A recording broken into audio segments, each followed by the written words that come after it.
So doon sa mga nagsasabi mga par, no, umuwi na kami. Pabigat lang kami rito sa Canada, kumukuha pa kami ng mga benepisyo.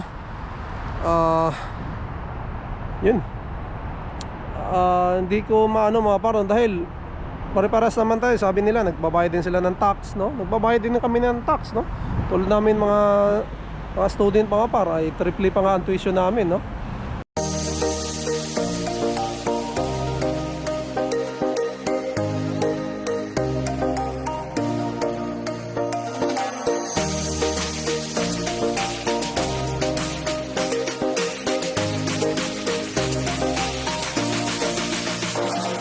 Dos Davao del Sur nandito. Oh, Canada!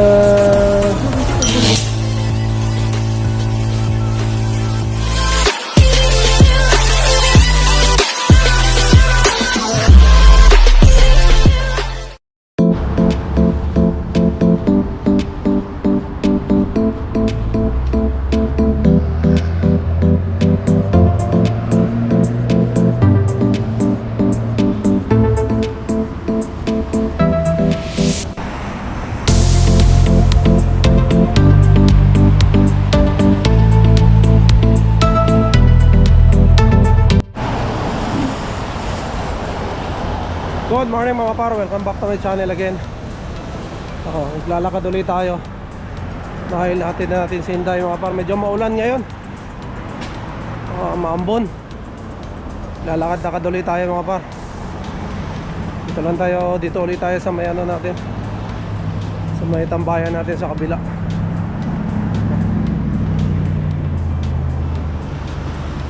Maganda ang panahon mga par, no? Masyado malamig. Walang snow.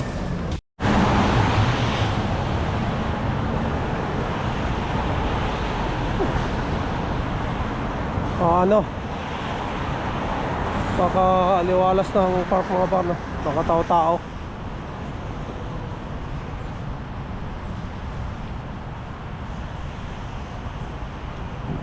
Alala ko pag sa probinsya mga ganito mga par, maulan, no? Naghahanap kami ng ano, tawagin sa Bisaya, kaupas, yung mushroom.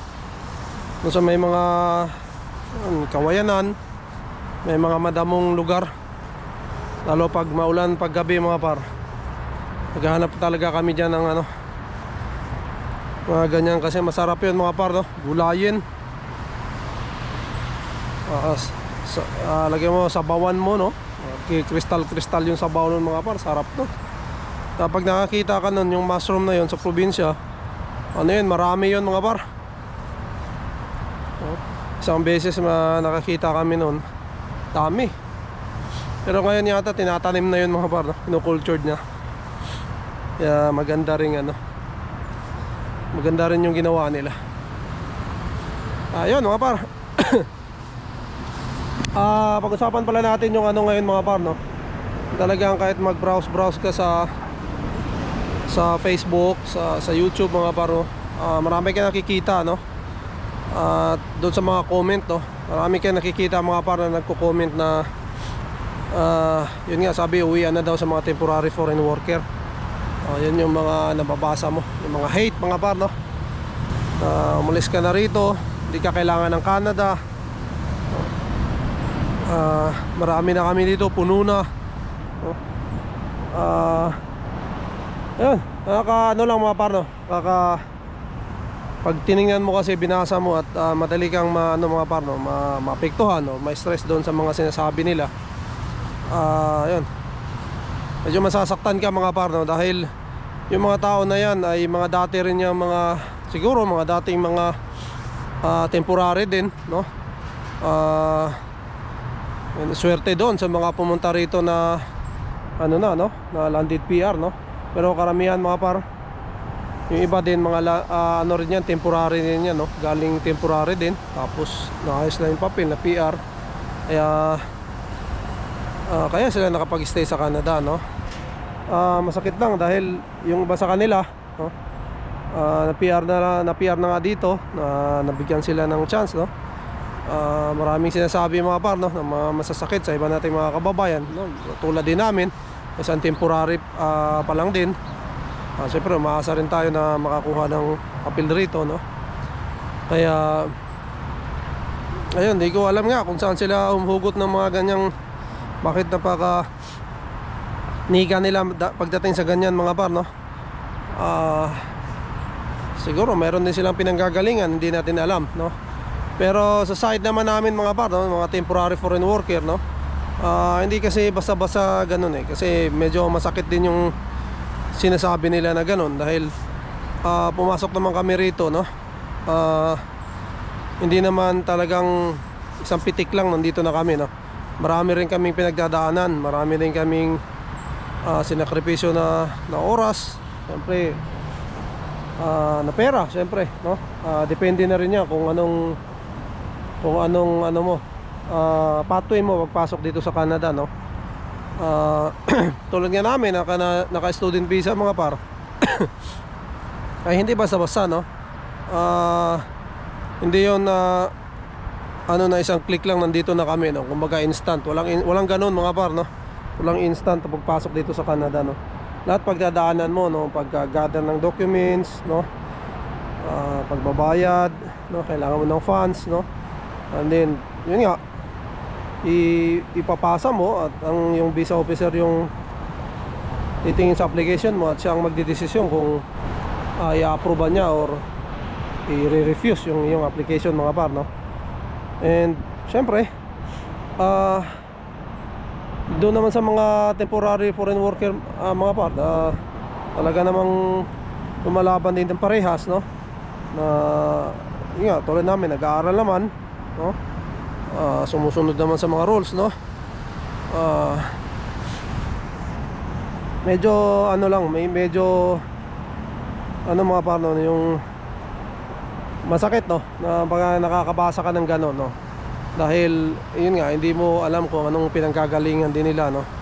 Nangarap lang din naman kami mga par, katulad nyo rin, no, na gumanda rin kahit papaano ang buhay. Then nakitaan namin ng mga par, ng chance dito, no. Nakita namin na ang Canada ay maganda, napakaganda ng Canada, no. Kaya nagtry kami, no. Ang lang kasi doon mga par, siyempre may mga pasaway rin talaga, no. Hindi naman nawawala yun. At yun na nga, ngayon na nga, no, naghihigpit na nga sila, dahil doon sa mga pasaway na yan, no. Maraming talagang uuwi niyan mga par, sa tingin ko lang, para sa akin lang, no. Maraming uuwi niyan mga par, dahil wala ka namang ibang gagawin mga par kung wala ka ng status, no. Either dito mag-stay ka ng illegal, no, or umuwi ka sa inyo, no? Mamili ka dyan sa dalawa mga par. Kung hindi mo na talaga ma-extend yung status dito sa Canada, hindi nga ito mga par, no, na yun nga, sabi ko nga noon, isang click lang na okay na ang lahat, no. Stable ka na agad, no. Taon ang bibilangin mga par, no, bago ka makapag dito, makapag-settle, no, or kung suswertehin ka nga, no. Kaya nga marami ngayon mga par na mga kababayan na natin or ibang lahi mga par na umuwi, no, dahil wala na sila, no, walang status. So kailangan na nilang umuwi talaga sa kanilang bansa kung saan sila galing, no. Ay well, ganun talaga mga par. Nakakalungkot man, pero ganun talaga mangyayari, no. Ganun talaga yung magiging remedyo, or ganun talaga ang dapat mong gawin, no, dahil yun nga, mahirap na nga mag-stay rito. So doon sa mga nagsasabi mga par, no, umuwi na kami, mabigat lang kami rito sa Canada, kumukuha pa kami ng mga benepisyo, yun,